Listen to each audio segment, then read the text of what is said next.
This is episode 19 of Untangled Faith. On this episode, Nathan and I share about how his employment at Ramsey came to an end and all about that season when everything fell apart.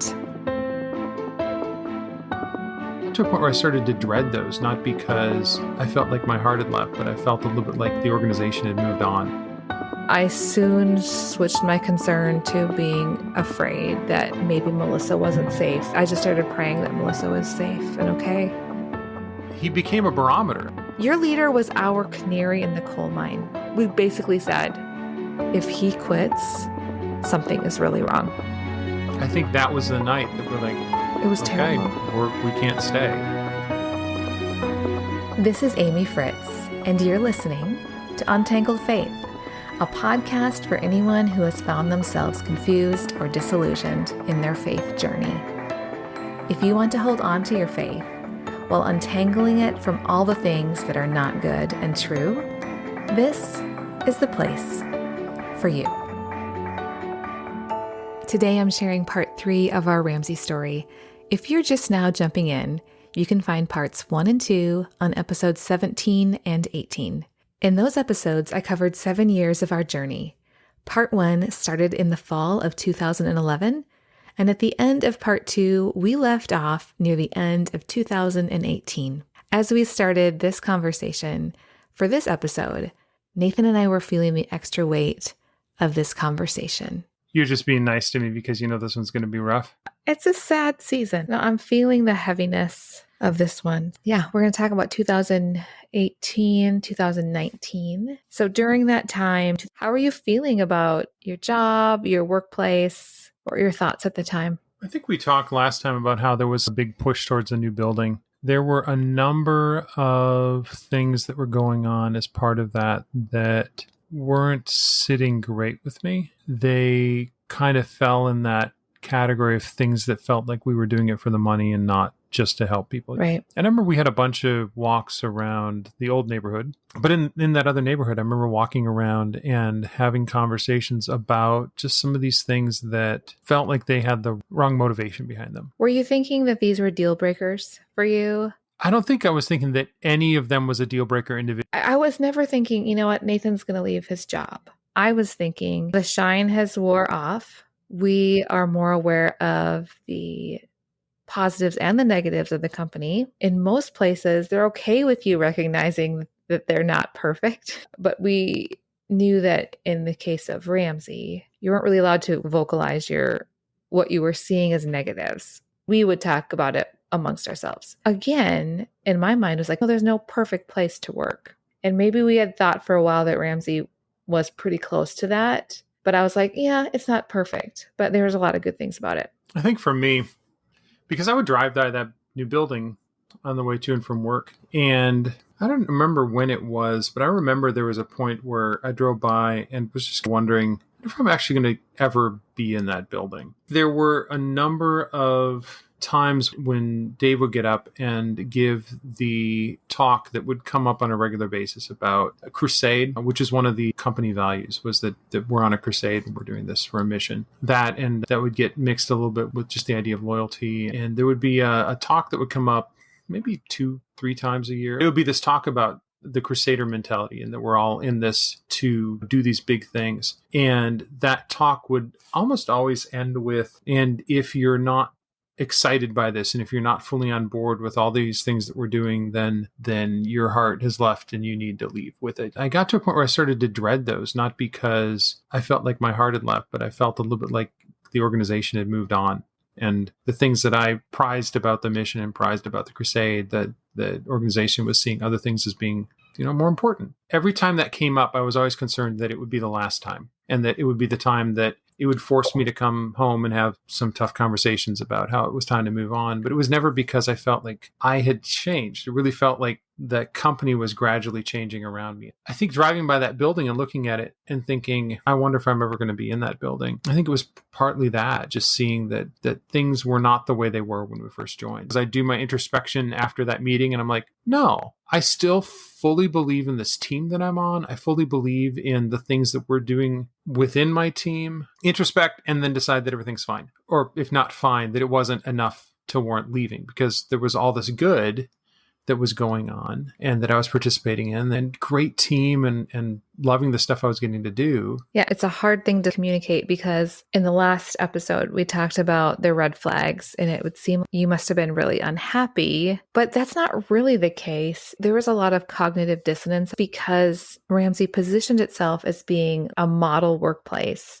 And the language around you needing to be completely in and completely embracing everything, most employers don't require that. They aren't constantly being reminded that maybe they aren't fully bought in. But from the beginning, Ramsey was different, and they're proud of being different. But at this point, it didn't feel like a positive. I think I do want to say that combination of this is the best place to work. People are clamoring to get in, but we only hire the best. And so if you're here, you're one of the best. And it's so much better here than it is anywhere else. And you have to be 100% bought in. And if you're not, and we find out that you're not, we'll help you leave, because people are clamoring to get in. And we only hire the very best, but there's a whole bunch of people out there clamoring to get in. I think that, and I don't know, but I've had off and on the dreams where I wake up and I'm like dreaming about being back in a Monday meeting or a Wednesday meeting and having this like horrible feeling that I'm going to get caught and kicked out. And this is after I'm gone. Mm-hmm. And honestly, I don't know that I'd be welcome back in anyway at this point. Just having that feeling of, oh no, if they catch me, they're going to kick me out. And that being this recurring dream nightmare that I've had, I think it probably comes from that mix of those things, that like, you really want to be here. This is the best place. You need to be here. And honestly, I did want to be there because I was working with great people. And also, if we find out that you have any misgivings about this place, then you're going to get kicked out. That's a lot to process. That can mess with you. Yeah. I've mentioned this in previous episodes, but it's important enough to state again. Paying attention to what was happening in the evangelical Christian world, especially the reporting on Bill Hybels and James MacDonald, had a huge impact on me. Anyone who was paying attention would easily have concerns about the Christian celebrity world. I mentioned this in my conversation with religion journalist Bob Smetana. The thing that really pushed me was Hybels and MacDonald. And it was the MacDonald reporting, when I read that, and his extreme narcissism and anger. I read that World Magazine article, and I thought, someday I'm going to wake up. I'm going to turn on my phone. It's going to be Ramsey. It wasn't an if, I knew it would be someday. Yeah. I didn't tell Nathan that at the time, but it seemed inevitable to me. There's too many similarities in the little flashes that I'd seen. And then Christmas Party Wild Horse Saloon 2018 happened. My friend Melissa did not show up. Nathan and I reminisced about that night. It was quite the event, but you know what I remember most about it was that my friend wasn't there. She was missing. Mm-hmm. But I remember it being something that you were trying to figure out. Or yeah, I had texted her. I had looked around. It was so packed. It was hard to see who all was there. And I had never heard back from her. And I really didn't believe that she had been there. And then I asked another friend. I asked Lydia if she had seen her, and she hadn't. And I was really concerned that something terrible had happened. If you followed our story or much of the Ramsey news over the last year, you probably know who Melissa is. But for those of you who don't, my friend who was missing was Melissa Hogan. Melissa was married to Chris, one of the highest profile Ramsey personalities, but I knew Melissa as my friend. And the fact that they weren't at the biggest event of the year and that she wasn't responding to my texts was alarming. This doesn't make any sense at all. And it doesn't fit with the pattern of what I knew of Melissa to just disappear. It was just a couple months ago I told you that I hadn't really slept well since that time, since that Christmas party night. And you didn't know that. I certainly didn't know that it had been years, no. Yeah, my sleep has been disturbed since that night. And I had some sort of anxiety that's just stayed with me since then. It was around the time Christmas happened. People are busy. Still, I haven't heard from her. And you're back to work after the holiday break. And that was the time for the book launch for Chris Hogan's new book. In early January 2019, Chris Hogan's book, Everyday Millionaires, was released. This was a huge deal. The Ramsey organization had been looking forward to this release and the subsequent book tour.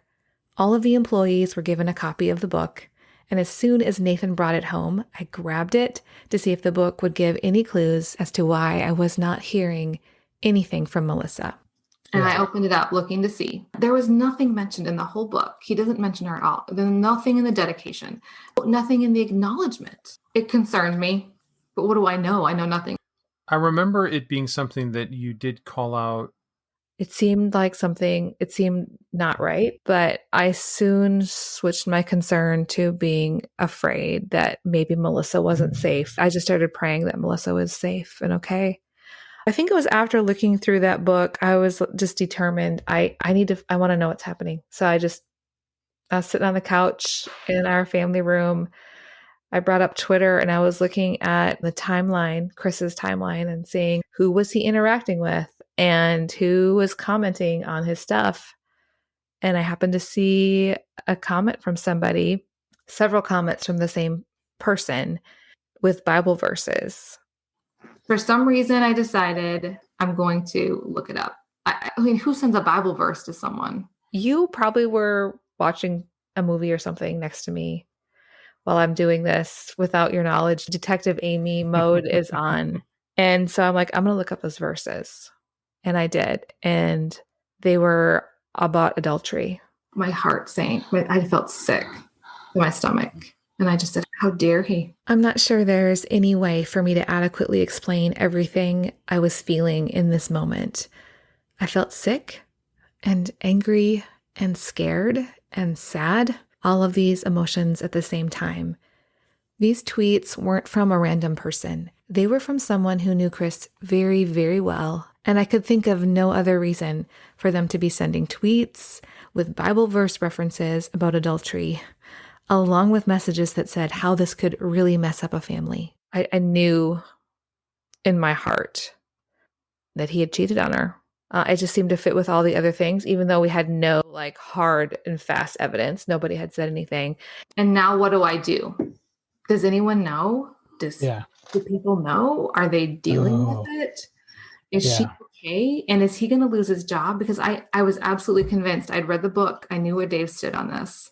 And so I had all these horrible mixed feelings in my head. Dave Ramsey's book, Entree Leadership, was clear. If your spouse can't trust you, Dave can't trust you. Page 152 says this: I also won't let a team member stay if they decide to have an affair.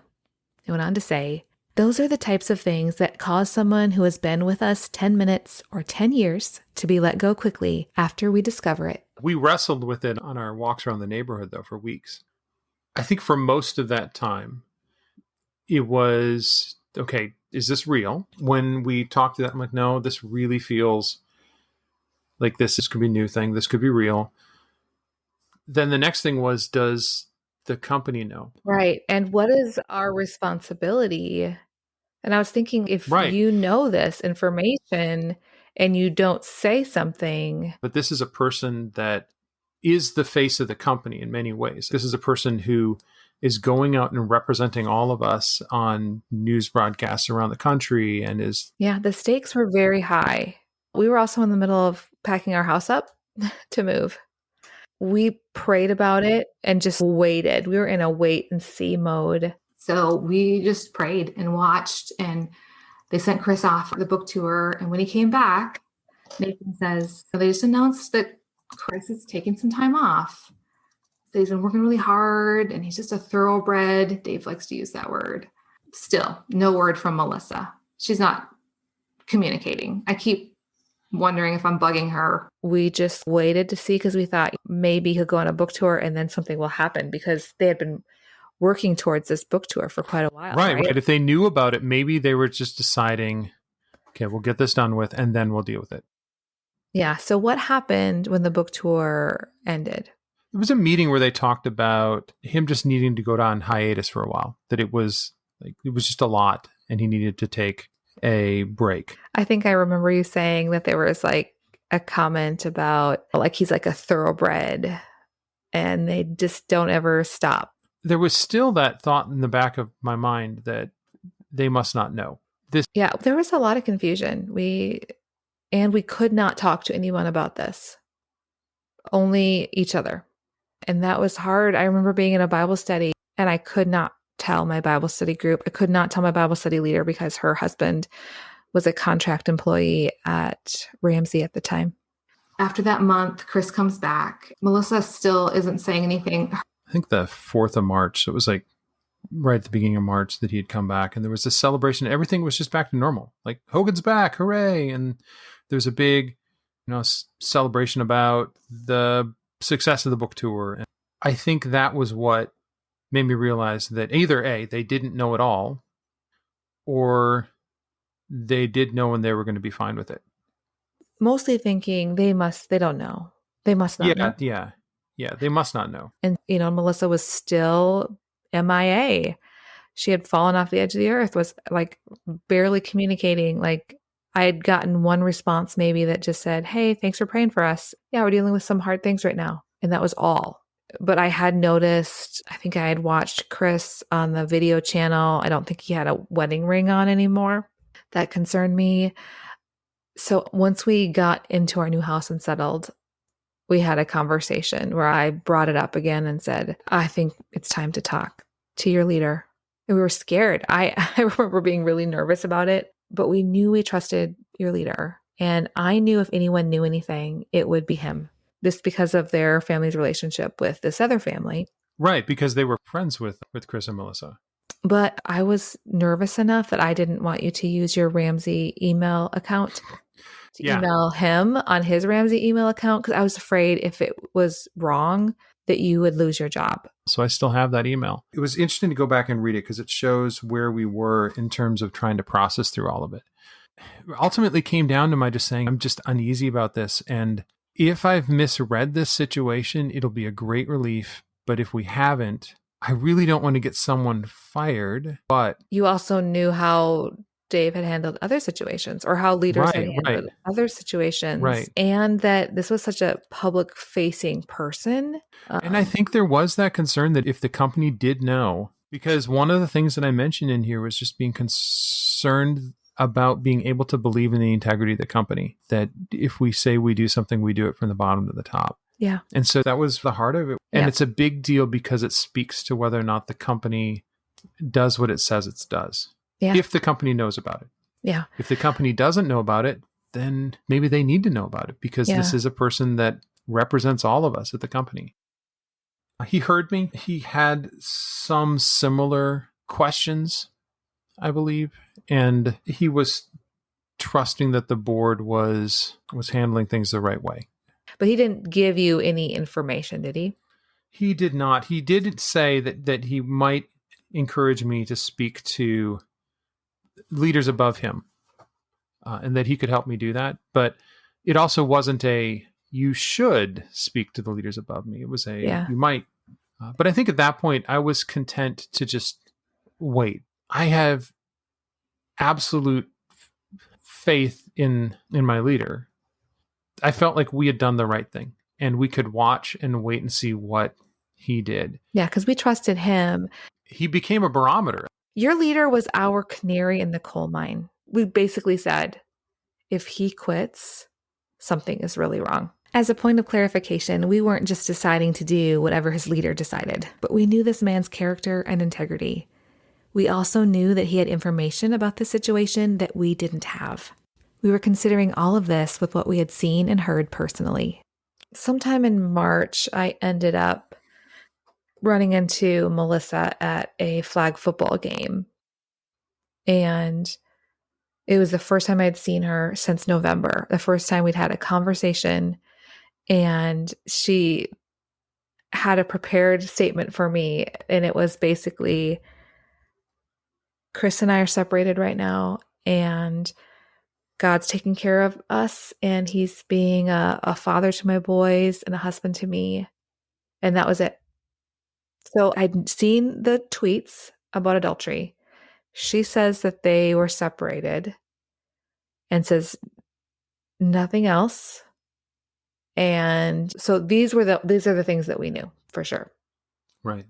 I want to call out the fact that you do not commonly just attend flag football matches. So yes, I went because I knew she'd be there. Yeah. And I was determined to see her and hug her and make sure she was okay. And it really wasn't to satisfy your curiosity. This was someone that you missed and you cared about, and you just wanted to make sure she was okay. I was so relieved just to be able to see her and to see other people that were there, that were in her life, that were supporting her, and that she wasn't alone. It gave me a great feeling of relief in that sense. But still, there was that tension of not knowing what was going to happen. Every once in a while, your leader would touch base with you and ask you how you were feeling. Yeah, there were a couple situations specifically. There was a honestly somewhat bizarre Devo message where it was very uncommon for Dave or one of the people on staff to speak at Devo. And there was a Devo that Dave actually spoke at. It was usually on Wednesdays you would have guest speakers come, like pastors or Christian leaders would speak. And Dave spoke. And then the second half of the hour, probably more than an hour, honestly, shifted over to being about the righteous living value that the company has. And I'm sitting there and listening, like, okay, this is pretty overtly talking about sexual immorality and not doing things you wouldn't want to have be on a billboard outside your mom's window and stuff like this. I'm sitting there thinking, oh my goodness, this is going to be the point where at the very end they say, and Chris had an affair and we had to let him go or something. And it wasn't. It just was about righteous living. And then it ended and it just, they kept the leaders back. And I'm like, oh, well, maybe that's still what's going on. But it felt very strange for it to have been obviously about this particular topic. In Nathan's notes from this meeting, he mentioned that Dave made a reference to a brother-in-law who had called in, and Dave said that this brother-in-law was trying to get someone fired. Dave went on to mention several incidences of people trying to extort money from them, and that somebody had said they had a manuscript and that it was naming names, but that Ramsey had investigated and that it was all lies. Nathan also mentioned that this speech from Dave was in the context of the company defending the innocent, but firing those who live a life of sin, and that they investigate these things because this is important. I think my leader was aware, because I think he and I are both, he was wrestling with the same things, it turns out, concerns about what was going on, but he had a little bit more insight into it. And so, yeah, he checked in with me afterward just to see how I was doing. He rightly assumed that would have been what I was thinking throughout that entire part of the meeting. I think there might have been one other one before all of this, because he did circle back and just let me know that he had talked to the leaders above him and that there was something that was potentially a fireable offense, and they were trying to decide what to do about it. I think I already knew that before this Devo thing, partly just to let me know that no, it wasn't about that, but that he'd still been talking to, honestly, board members above him about this, but that he really still didn't have anything to tell me. Yeah. It was right after that meeting that since I had finally connected with Melissa in person at the flag football game, I messaged her and just said, Nathan had this meeting at work. It was sort of confusing, and I'm just wondering if you would be willing to give us any more clarification about what you're dealing with and what's going on with you. No pressure if you can't, but if you could, it would be great. And I said, Nathan, I don't fear the truth, and you wouldn't be putting us in an awkward situation. Yeah. We're just praying for discernment regarding where God is leading us for our next right thing. And I said, I did want you to know that Nathan has started conversations with his direct supervisor and only him about some things he's concerned about. And I want Jesus to be honored in all things. And she said she was going to pray about it and get back to me. She was going to talk to her women's leader at her church. And the next day she messaged me back and she said she had prayed about it and she just did not feel like God was giving her that release to speak about it. And I just said, all right, I understand it. Thank you. Mm-hmm. So she had the opportunity to tell us. Yeah. She said nothing. I think the next week, towards the middle of April, got called into a meeting and my leader quit. And quit without anything lined up. He wasn't leaving to go take some other job. He was just quitting and not saying why. Mm-hmm. And I think I went outside after that and like just called you from the parking lot. It just struck fear in me. It was our sign.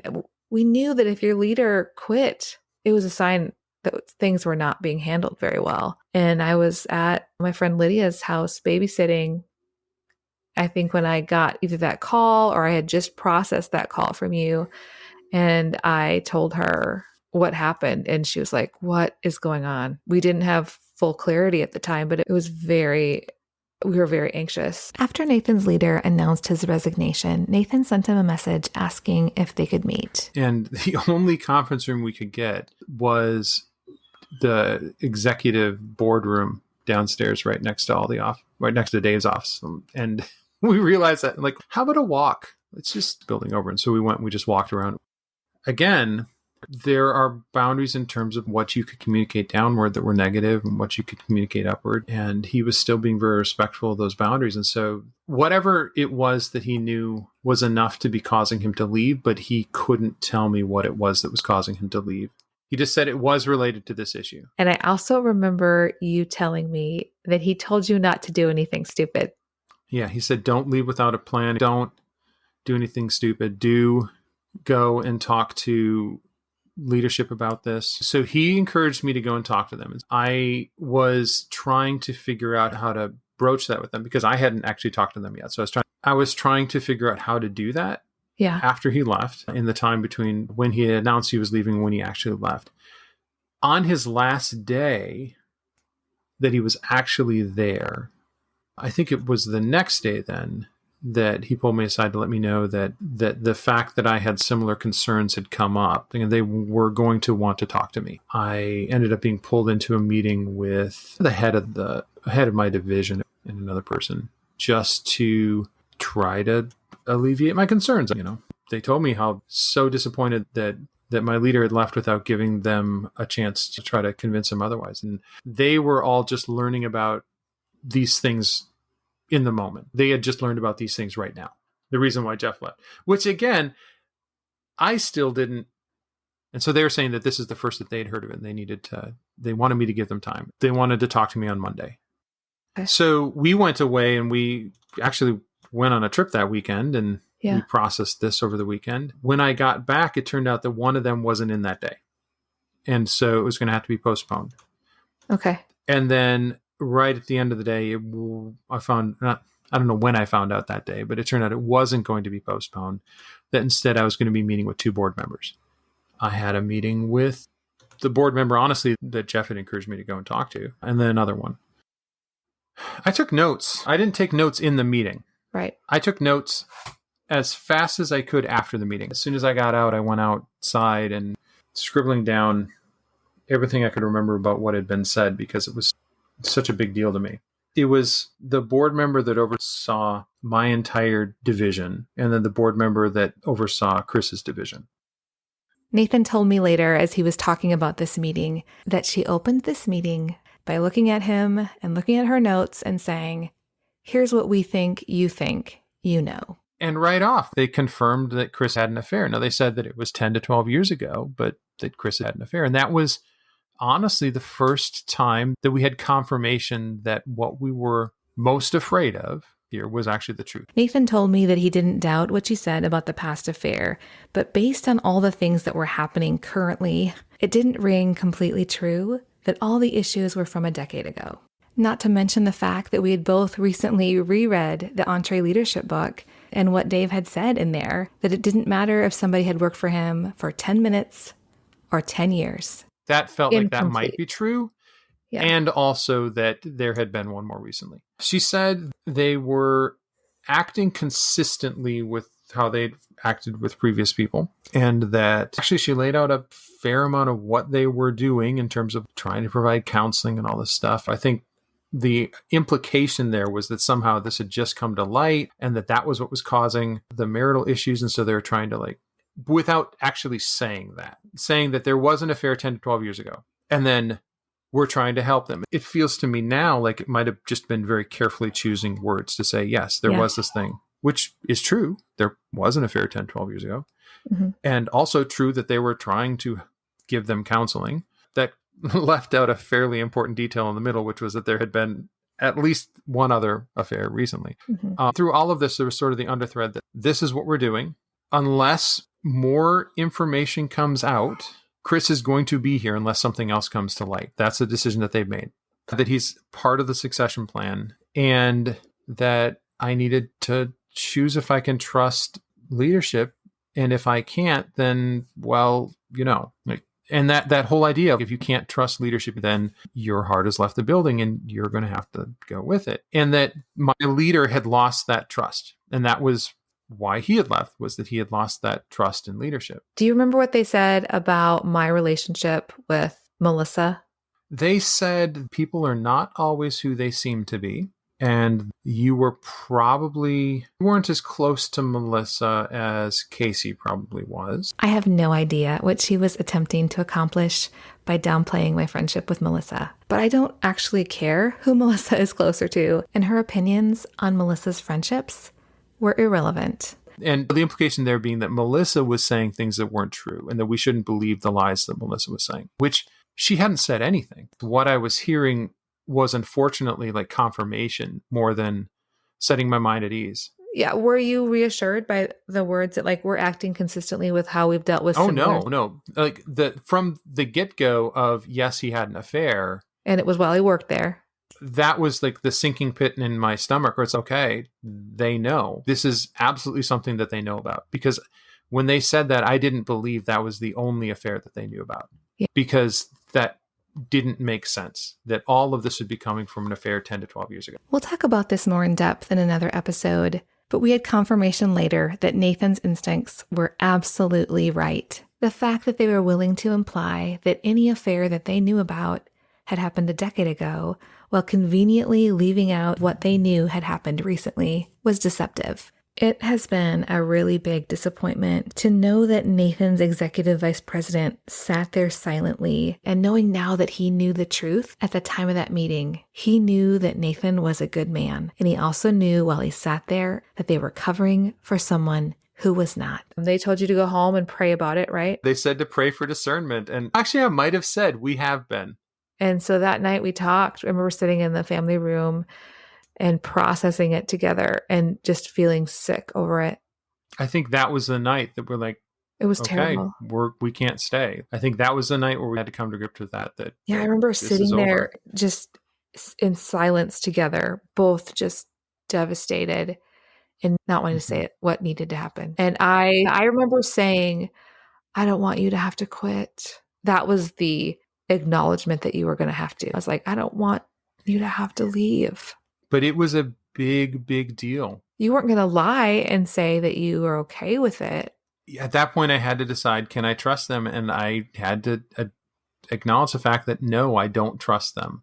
I don't trust that they actually are doing the right thing in this and that they don't know about this other thing. Yeah. You were in the middle of a big project at work and you were hoping to wrap it up, though. I remember you thinking, I hope they don't ask me to report back right away. I just didn't want to leave my team with a mess to try to And to I don't wrap think up. anybody said anything the next day. Wednesday, you were clear. You just went to work and you worked. Thursday, though, the leader that was over your leader who had just resigned had a meeting with you, right? He knew that this was ongoing and just like, oh, why did you have to ask me that? I just wanted to be asked that question on Monday. Because even if I was asked to leave right away, I would have had those 2 more days just to try to get this thing done and leave the team in a better state. Yeah. And I had to tell him, like, no, I don't think that I'm okay. Did he want to hear the details of the situation? He really didn't. He wanted me to talk to the board members again. I didn't know when they would want to meet with me, but then I got a invitation that day for half an hour from right at the end of my day. And so I remember calling you and saying, I have to go talk to the 2 board members again. And you encouraging me, just don't do it. I had been pacing and praying all day in my room, asking other friends who weren't Ramsey related people to pray. And since your leader was gone and I was friends with his wife, I messaged her and she was like, tell Nathan he doesn't have to have another meeting with them. But you were like, I feel like I need to have this last meeting. I think his leader was still hoping that they would be able to convince me or something, or that if I shared my concerns with them, that somehow this would all work out. At that point, I knew it wasn't, but I also felt like I wasn't going to be able to change anything by staying, but maybe if I actually was clear about why I was leaving, that it might have an impact after I was gone. Yeah.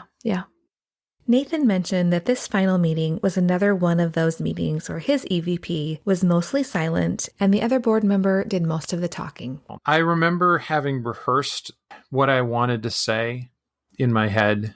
I think I went up to the top of the stairwell that went nowhere in the building and was just sitting up there trying to think what I was going to say, because there were a number of things that I'd had misgivings about. And those are the things that we'd been talking about on the walks. And they were the things that, when you combine them with this, ended up meaning that I did not have faith in them to make the right decision anymore. I had these other concerns, and I wanted them to know that, like, these other things aren't okay either. And I remember talking about those things, and then the one EVP who did most of the talking saying, "Oh, well, this was never about Chris then. You lost faith in us a long time ago."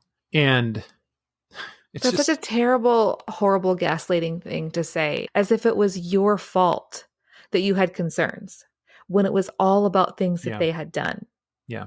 As if any of that would mean that they shouldn't take you seriously when they weren't being consistent in how they were handling. Right, because it came down to, you lost faith in us, not any of those concerns are warranted. I think it was my EVP said, so it sounds like this is your resignation. And I think it is, yeah. In retrospect, do you wish you hadn't resigned? Do you wish you would have just told them and made them do something? Yeah, I kind of wish that I had not so meekly just left. Not meek in the sense that I was afraid or anything, just meek in the sense that I left very quietly and very properly. They told me, go home, we'll call you tomorrow. And I just went up and I grabbed my stuff. There was a couple things that I wanted to make sure that if I didn't get to come back, that I would have at home. So I took home more than I normally would have taken home. But I didn't say anything to any of my coworkers that were still up there working. I just good night, grabbed my stuff, left my laptop in case they would accuse me of having taken it home or something, and just left quietly. So yeah, I wish that I had made them fire me, or made them, or if I had just said that and said no, because I still believe in what we're doing. But I think what I said was that I didn't think that I could make any change by staying. Yeah. And I still think that's true, that there was nothing I could do by staying. And I hope that by leaving, I could do something. Yeah. And you went home and you didn't even know if you were supposed to go back in the next day. No, I had to text my leader's leader, the one that had talked to me earlier in the day, and to say, they told me to go home. I'm supposed to come in tomorrow because I'm still in the middle of this project. Should I come in and then they'll catch me? And he's like, well, I don't know. I'll go find out. And I got a text back, said, no, just stay home and they'll call you. Then you invited yourself to my exit interview. It seemed only right. It's different looking back in retrospect. In the middle of all of this, I don't know that I was thinking as clearly about all of this even then as I was now. I knew what needed to happen, but it was still such a sudden thing. I'd had all day to process it, but it was just crazy. Yeah. And so I was grateful to have you there. Do you remember me saying in the exit interview that I was proud of you? I remember them saying that they were proud of me, which was just bizarre. But I know. I said, I have never been more proud of Nathan. And they're like, oh, we're proud of him too. I want to go back in time and ask them, what exactly do you mean by that? Yeah. Are you proud of? And then they talked to us about how it's all going down with benefits and such. And the HR director escorted us up the elevator to your desk area to clean up the rest of your stuff. And it was completely empty. Nobody there. Left some notes on my whiteboard for the team, just saying goodbye. Yeah, it just was bizarre. Go up there, there's no one there. I never got a chance really to say goodbye to anyone in person. I wrote about that exit interview day on our blog. Here's some of what I wrote. I thought back to how we had taken a leap of faith when we accepted this job, and how we were taking an even bigger leap with leaving it. When I later asked Nathan what he was feeling during this moment, he noted, realizing how quickly his presence there would be erased. For over 7 years, he invested his best in this organization, and it only took a few minutes to gather up his things, leaving no trace he was ever there. Leaving that note on the whiteboard was one last attempt to say, Nathan Fritz was here. There's something in all of us that desires to leave our mark on a place. The truth is, even if Nathan's name is rarely or never spoken again there, his fingerprints are all over his former team. He left part of himself in the code he wrote, and he left part of himself in the people who are still there. In EntreLeadership, Dave Ramsey writes, integrity also means consistency. If you react the same way every time and in every similar situation, you don't have to put your company values in a brochure because your team sees them lived out every day. I was proud of Nathan's integrity. We left behind a place that had been a home for us in many ways. It was the right choice. It was the hardest choice. Wade Mullen says many people want to continue to enjoy what the abusive community produces, things like teachings, works of art, or services. By doing so, they provide the nourishment that the abusive community needs to grow strong. We couldn't be a part of it anymore, even though it meant jumping with no safety net. We hoped it would make a difference. Those meetings, followed by Nathan's sudden resignation, broke our hearts. Even though we had concerns throughout the years, we had always been able to weigh them against what we believed was the heart of the company. To realize that they knew the truth and they didn't care pulled back the curtain all the way. Just like Dorothy realizing the wizard was a farce, we came to believe the real motivation at Ramsey was money. Seeing who and what they were willing to hurt and discard to protect that money was devastating. I wrapped up my conversation with Bob by answering his question of what I wished would happen. Prayed for hearts to be changed. I do think it's important for people to know the truth so that they can decide whether it matters to them or not. I can't make it matter to someone. I can't make them care. I don't want someone to be able to say, if you had told me, if I had known, I wouldn't have participated in that. I would have wanted to know the truth. As much as I would have tried to shut it down, I would have wanted someone to tell me. Yeah.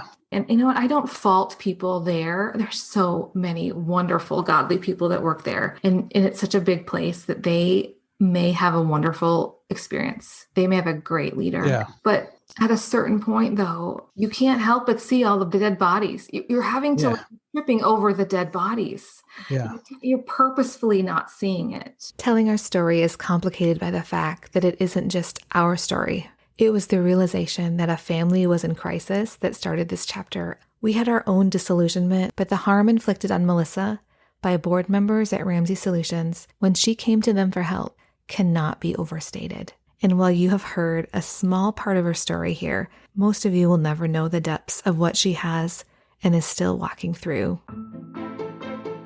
Thanks for listening to the Untangled Faith podcast.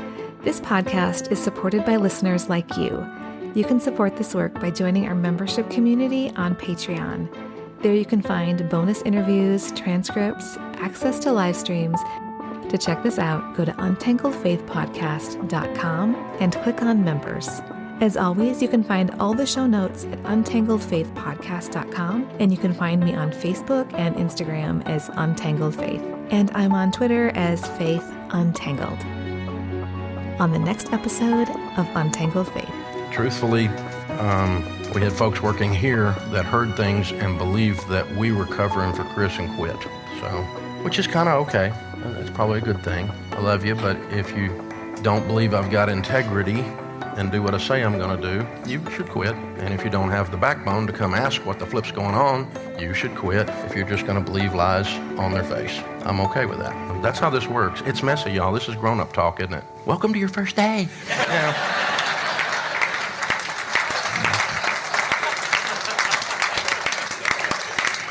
Toxic loyalty is not called for. That's a cult trait. But loyalty, I got your six, is a character trait. And what you can hear from this is, we got your six. And we expect reciprocation. It's mandatory. You either for me or you again me.